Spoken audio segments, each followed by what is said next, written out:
Hello बच्चों, नमस्कार। मैं हूं नारायण पटेल, आपके अपने चैनल पर।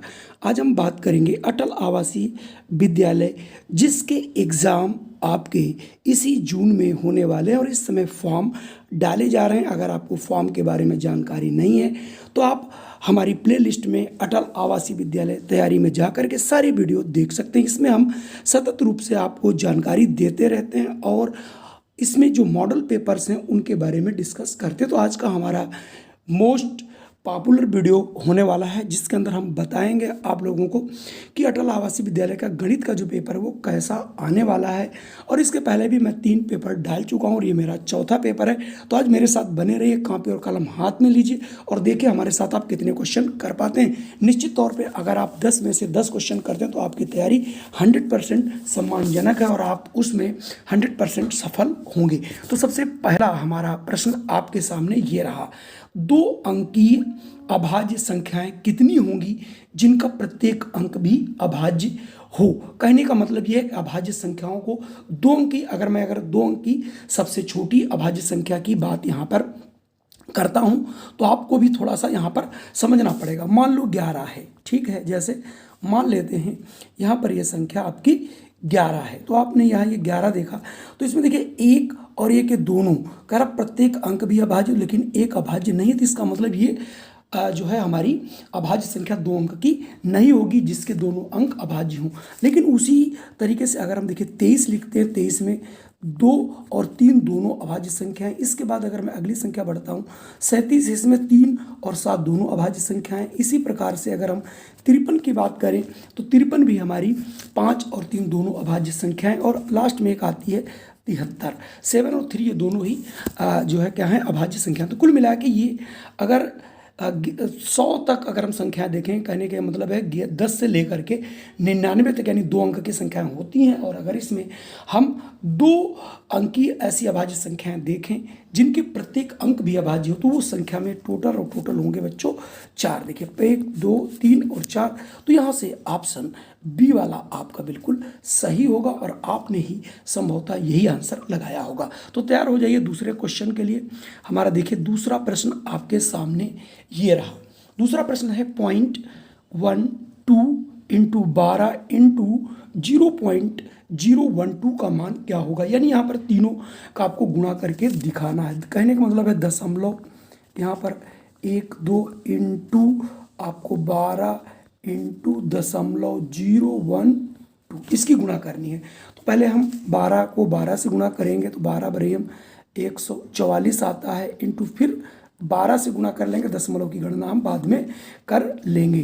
तो यहाँ पर 144 और इंटू 12 करेंगे तो ये हमारा आ जाता है इतना। यहाँ पर हम लिख देते हैं आपका 1728, ठीक है, 1728। अब आप देखिए 3 अंक के बाद दशमलव यहाँ है और 2, 3, 2, 5, 5 के बाद दशमलव लगना है। तो इसका मतलब यहाँ से अगर हम आपका ये 1728 लिखेंगे तो यहाँ से 1 अंक, 2 अंक, 3, 4 और 1 0 और बढ़ा लीजिए। इसका मतलब अगर हम इसका आंसर देखेंगे तो आएगा 0.01728। यानी सबसे पहले आपको करना क्या है, इन तीनों की गुणा कर लेना है और दशमलव देखना है कि दाएं से बाएं देखें कितने अंक के बाद। यहाँ पर देखिए 3 अंक है और यहाँ पर 2, तो 3, 2, 5 के बाद से यहाँ पर आपको लगा देना है। शायद आपने भी यही आंसर लगाया होगा और नहीं लगाया तो फटाफट आप इसे समझ के जरूर एक बार अपनी कॉपी में इसे कर लीजिए। चलिए मैं अगले प्रश्न की ओर बढ़ता हूँ। अगला प्रश्न हमारा तीसरा है और बेहद मोस्ट इंपॉर्टेंट है, कई बार पूछा गया है और हमने इसको बहुत बार आपको कराया भी है। 2 सह अभाज्य संख्याओं का महत्तम समापवर्त होगा।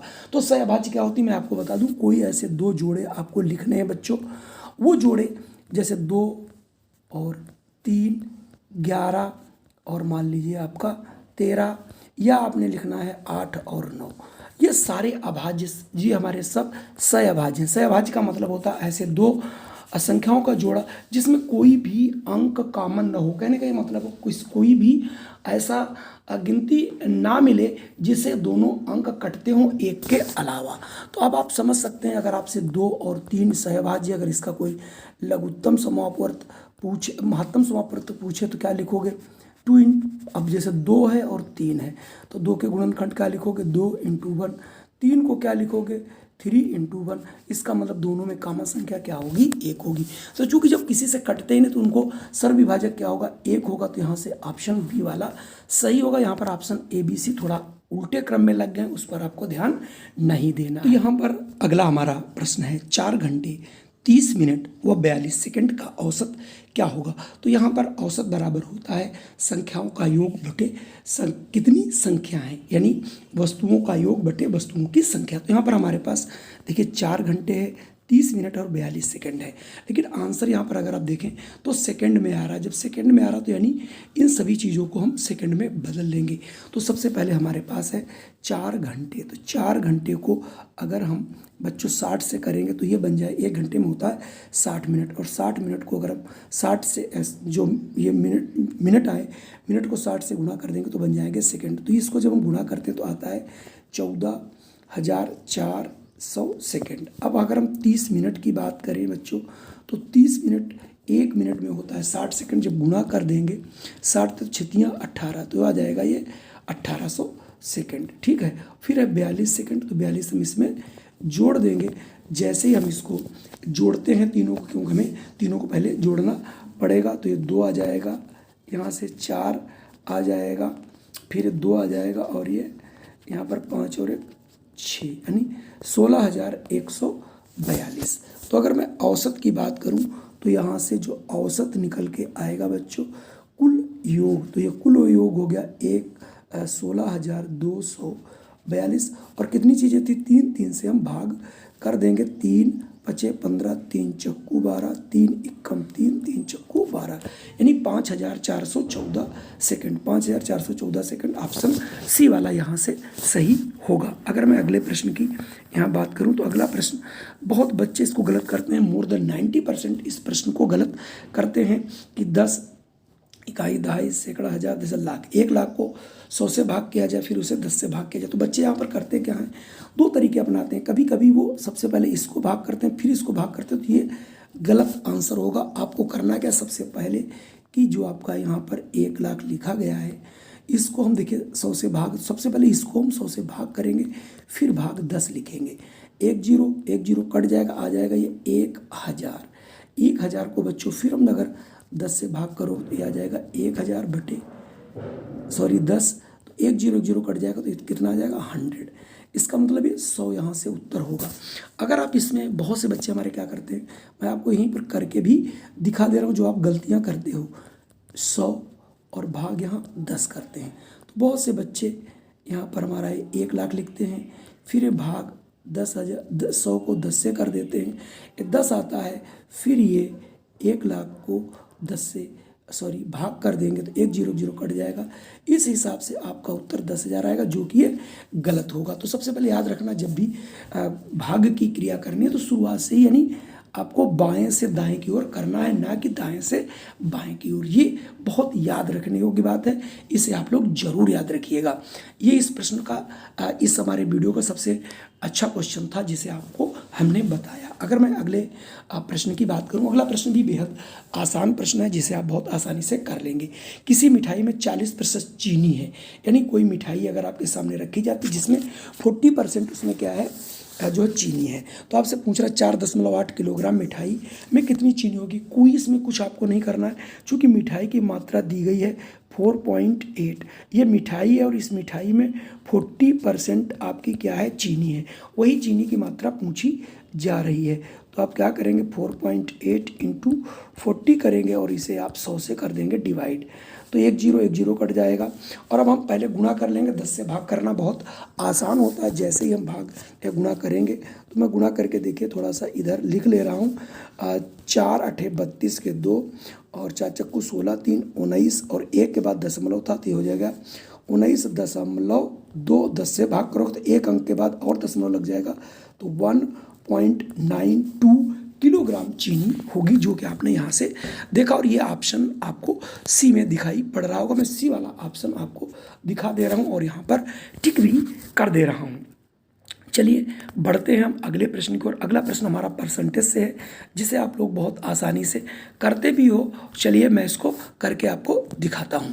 तो यहाँ पर देखिए, एक खिलौना 60 रुपये का, इस पर 25% का लाभ लेना है, तो खिलौने का विक्रय मूल्य क्या होगा। अब आप समझ गए होंगे कि ये 60 रुपये है, इसका 60 रुपये पर अगर हम 60 रुपये का 25% कितना होता है, तो आप इसे 60 लिखेंगे इंटू 25 लिखेंगे बटे 100। जैसे ही करेंगे 25 एकम 25 चक्कू 100 करेंगे, 4 एकम 4 4 पंजे 20। इसका मतलब ये हुआ जो लाभ हमारा लेना था 60 रुपये का, वो आ गया 15 रुपये। इसका मतलब विक्रय मूल्य पूछ रहा है, विक्रय मूल्य का मतलब होता है क्रय मूल्य। क्रय मूल्य 60 रुपये और 15 रुपये हमको एक्स्ट्रा लेना है, तो मुझे इस खिलौने को अल्टीमेट 75 रुपये का बेचना पड़ेगा, जो कि ऑप्शन सी में आपको दिखाई पड़ रहा होगा। यानी करना क्या है कि 60 रुपये का खिलौना जिस पर 25% लाभ लेना, तो हम लाभ पहले निकाल लेंगे और जितना लाभ आएगा उसे हम क्रय मूल्य में जोड़ देंगे, और इस प्रकार से एक बहुत आसानी से इसका आंसर हम फाइंड कर सकते हैं। चलिए बढ़ते हैं अगले प्रश्न पर। अगला प्रश्न हमारे पास अच्छा प्रश्न है, इसे आप जरूर करिएगा और बिना करे इस प्रश्न को मत जाइएगा, थोड़ा समझिएगा प्रश्न को। कुछ प्रश्न में नहीं है, एक अंक का क्वेश्चन है, तो आप कैसे कर सकते हैं। देखिए, एक बॉक्स में 4 दर्जन सेब आते हैं, तो 1 दर्जन बॉक्स में कितने सेब आएंगे। कुल मिला के आप दर्जन दर्जन करते हुए कभी कभी गड़बड़ कर देते हैं। तो यहाँ पर देखिए, पहले हम एक बॉक्स की बात करेंगे। अब आप यहाँ पर एक बॉक्स ले लेंगे, एक बॉक्स में 4 दर्जन है। 4 दर्जन का मतलब हो गया, एक दर्जन में 12 होते हैं, तो 12 चौक 48।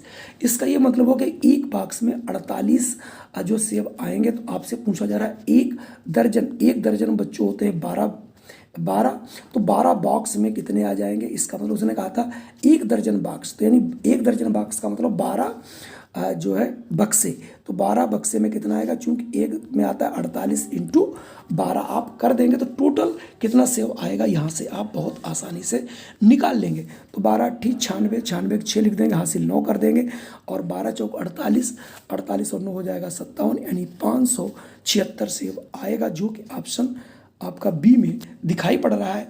आप ऑप्शन पे मत जाइए, ABC कहाँ लिखा है उसे आप मैनेज कर लीजिएगा।